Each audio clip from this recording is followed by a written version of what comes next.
Welcome to Bronco Television. My name is Stefan Ferguson. This is an edition of the Bronco Exchange, and we are certainly delighted to have with us a very special guest, the Provost for Fayetteville State University, the Chief Advisor and the Chief Academic Officer for Fayetteville State University, Dr. Monica Terrell Leach. She's with us today. Thank you for joining us. Thank you so much for having me. I'm excited. Well, we're excited to have you with us. Let's get started with the interview. Our first question is if you could just tell us a little bit about yourself, give us a little bit of background about. So I'm originally from Slidell, Louisiana, born and raised, and so Southern girl, true and true. I grew up in Slidell. I love all things seafood. I love all things sports. So I went to undergrad at Louisiana State University, LSU, and did my graduate work at NC State. But I love my family, and I'm really a daddy's girl. And you know, growing up in South Louisiana was really the impetus of who I am today, and very proud of my family and the legacy that they have laid before me, and the legacy I hope to continue to make my ancestors proud of as well. So that's a little bit about me. All right, absolutely. I have an amazing son, Jalen, and my husband, James, and he's a North Carolinian, a Tar Heel. And so I've been in North Carolina now for about 31 years. Oh, okay. Yep. 31 years. Yeah. All right. Well, tell us a little bit about when you came to Fayetteville State University. So I came to Fayetteville State in June 2021 after spending 7 years as the Chief Enrollment Officer and Senior Advisor to the Provost at North Carolina Central University. Prior to that, I had spent 18 years at NC State in various roles, and so my first start in the UNC system was at Chapel Hill, where I spent 4 years. So, you know, I just completed my 31st year. This was really an amazing opportunity to come to Fayetteville State as the Provost because, you know, even though I've been in the UNC system at that time, 29 years, you saw the potential and the amazing opportunities here for the Sand Hill regions and particularly in Cumberland County. So it was an exciting opportunity to come here. Wow. Well, we're certainly delighted to have you here with us, and we're extremely fortunate. Can you tell us, since you've been here, you said you've been here for about 2 years. Yep. And you've been in this academic role for about 31 years. Yep. So tell us some of the things that you would say have changed or evolved since you've been at Fayetteville State. Well, you know, when I arrived at Fayetteville State, we were razor focused in on student success and what that means to not only the students, but to the faculty and the staff. And, you know, my role as a very data-sensitive, data-informed practitioner, I wanted to really understand who our students were and how we were serving them. Right. So coming in, it was really a litmus test, really trying to ensure that we were crossing all the T's, dotting the I's, ensuring that our students was getting everything they needed to graduate in a timely fashion, and that we were offering courses and programs that were meeting the needs of 21st century scholars. And so when I say that, the importance of the academic portfolio in any institution is critical because that's how you recruit and you retain students to come to your institution, right? And right. So, you got to have a niche. You have to have programs that students are excited about, students who really want to come to your institution to study and learn and grow. And so those were some of the things that I was razor focused on coming in, was what our academic portfolio was looking like and how were our students persisting and graduating. Were they graduating on time? Were they not? Were there some things that were inhibiting their success? What were they? And then coming out of COVID, it was just, we were all really trying to figure it out in some respects. My colleagues from around the country, really trying to look at some best practices of how to do this outside of COVID, understanding some of the experiences our students were having from high school to college and then even from work to college, because our population presents that to us that we have a large number of adult learners here at Fayetteville State as well. So. Yes, Yeah. yes. Oh, absolutely. So what sort of initiatives have you been a part of since you've been here at Fayetteville State? So one of the big initiatives is our 30, 60, 90 completion program. And this particular program is really immersing students not only in the fall and the spring, but in the summer. So we received some federal funding to do some of those initiatives initially, and now we're wanting to move and shift the culture here at Fayetteville State in sustaining those types of programs for our students.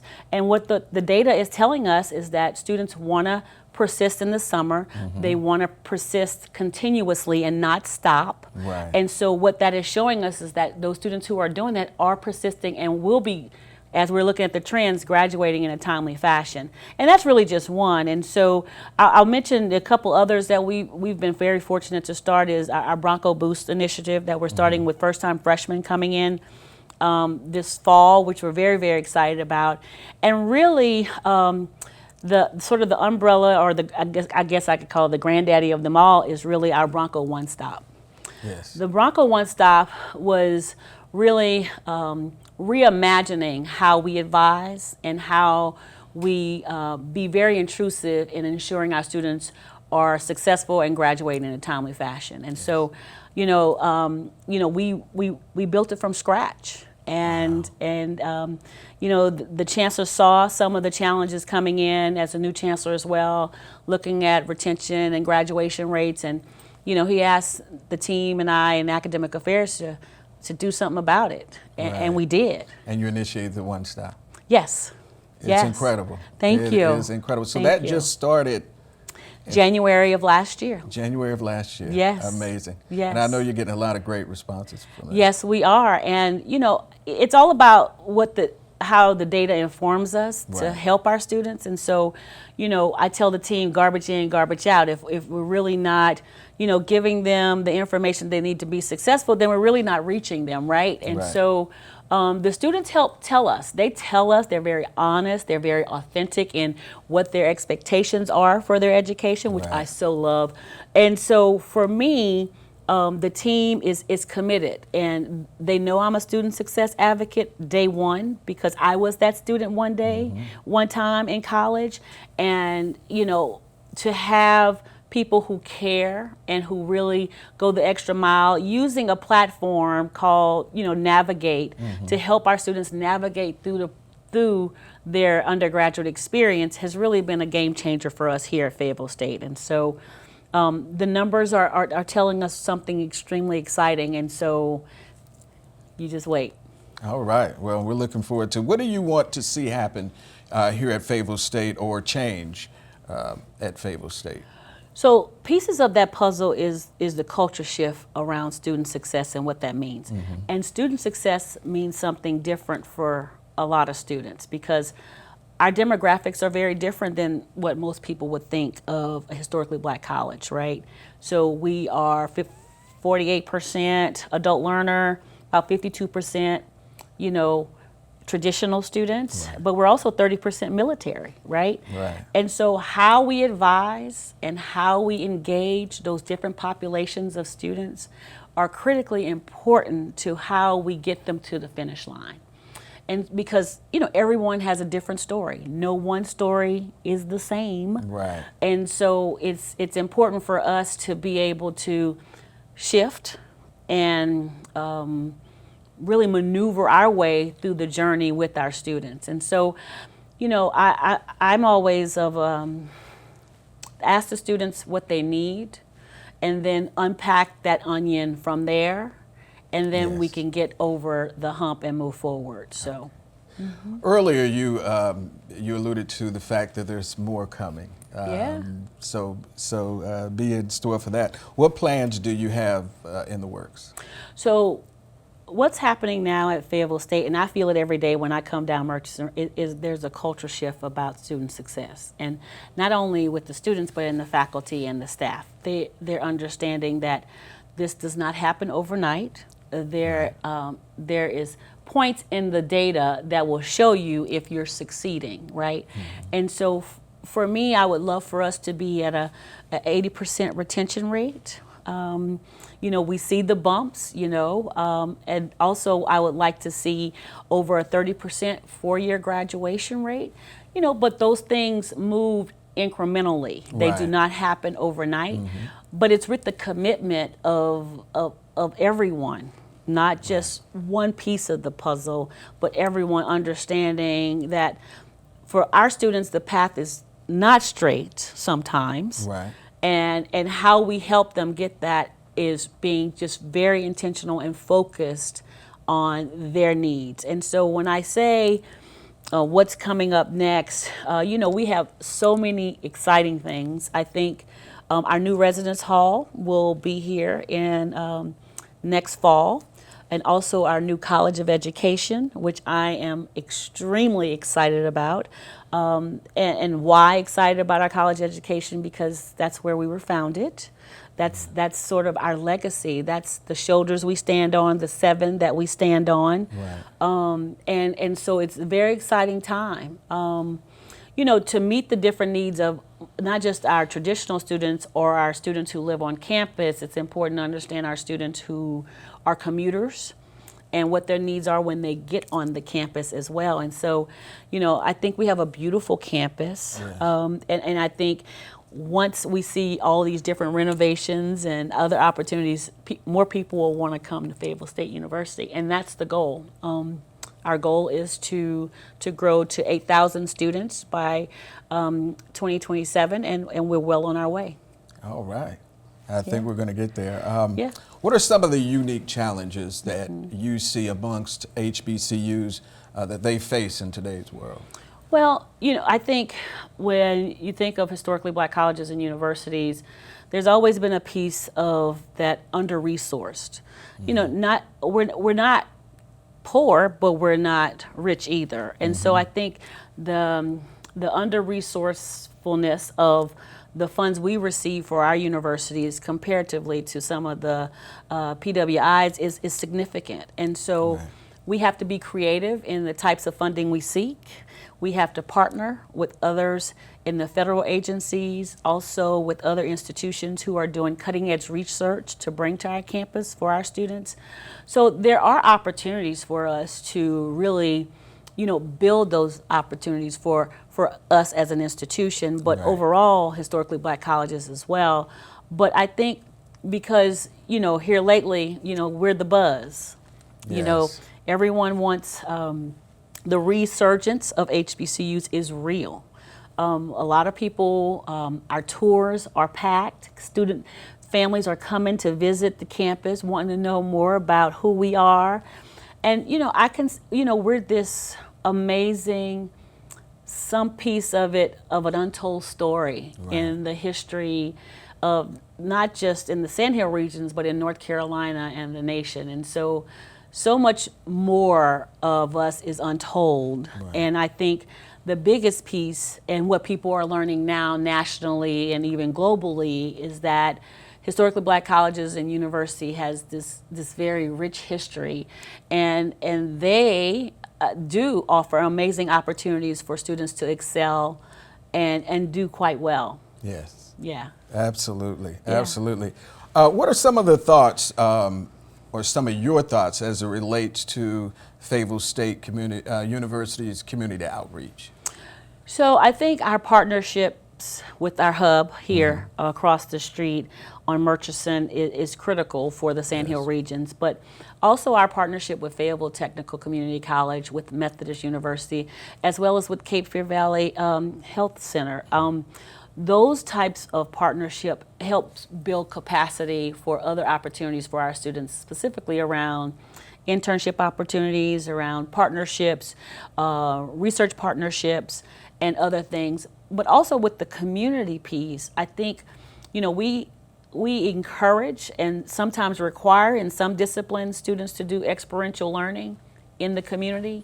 And it's that piece of where they come back and talk about those experiences, because then it becomes bigger than themselves, right? And that's the big piece.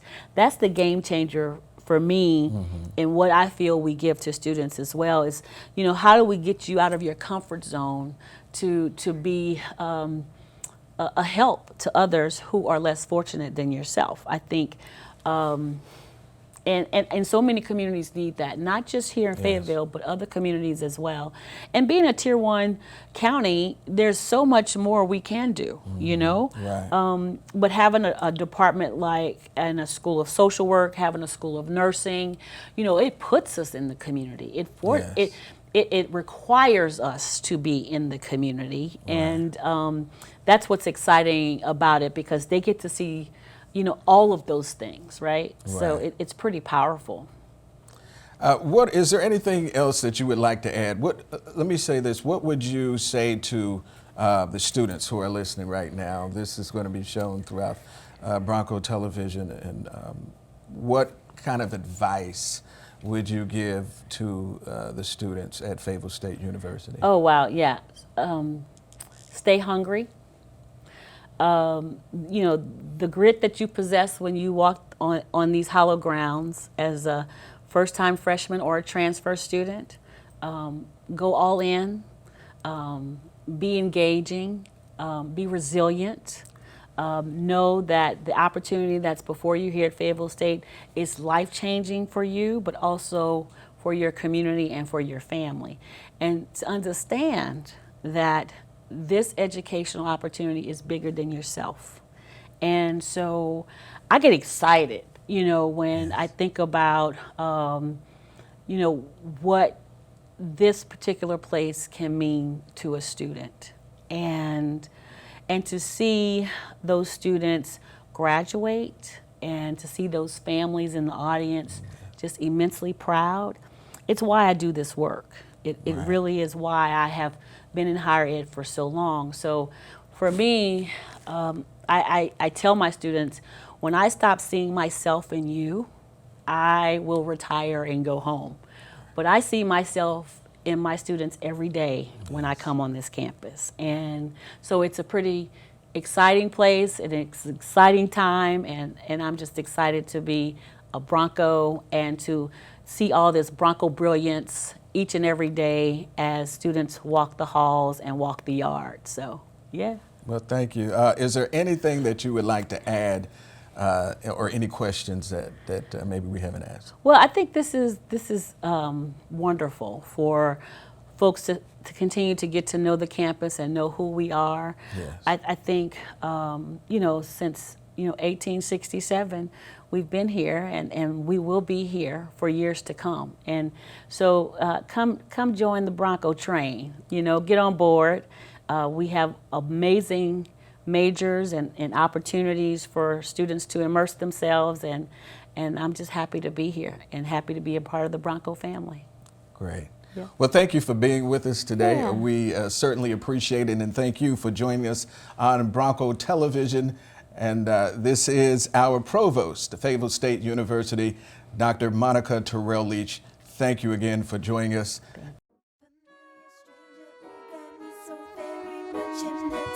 Familiar stranger, wait, hold up, don't run out.